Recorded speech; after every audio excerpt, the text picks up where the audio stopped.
Peggy 12.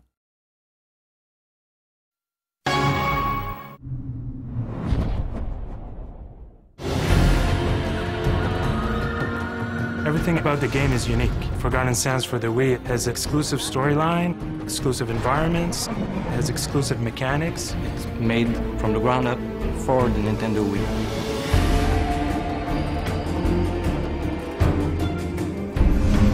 The game comes from a rich heritage. We wanted to keep the feel of the game right. What is a Prince of Persia game? You know, the essence. Acrobatic moves, combat, puzzle solving. We knew we had to have those elements.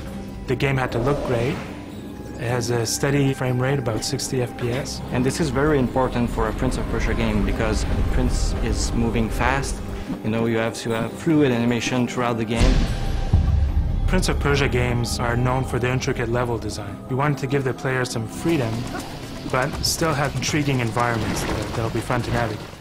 In combat, we use the motion control. Sword attack, you swing the Wii remote, and to make punches, you use the nunchuck.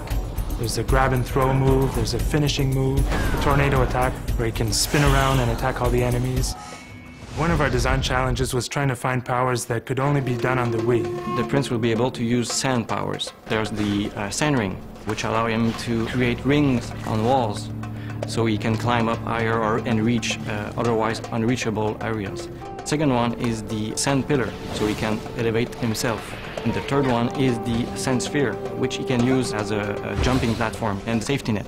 All the powers are used by pointing at the screen and selecting where you want to use the power. Each power in itself is fun, but when you chain them one after the other, that's when I get the biggest thrill.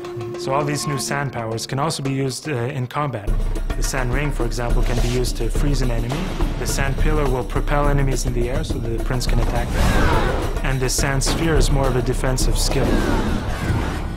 I think what the people love about the Prince is the way it's not just about fighting, it's about using the environment to overcome challenges. We came up with a mantra or a design principle which we call create your own path. We want the player to be able to navigate his environment in different ways. So he can use his powers if he wants. He can just rely on his acrobatic skills. He can use one of the alternate paths that we have hidden in the game. If I want to explore upward here, I can do that, and maybe there's a secret area, and there are a lot. When we thought of co-op, we wanted something where a big brother would be able to play with his little brother, little sister. A second player can jump in whenever he wants and help the first player who is playing the prince, slowing down enemies, slow traps, drawing path on the screen to indicate, I think you missed a secret area over there. We nailed the Prince of Persia feel and experience. We took the time to build a high production values, high quality game, a high caliber action adventure game.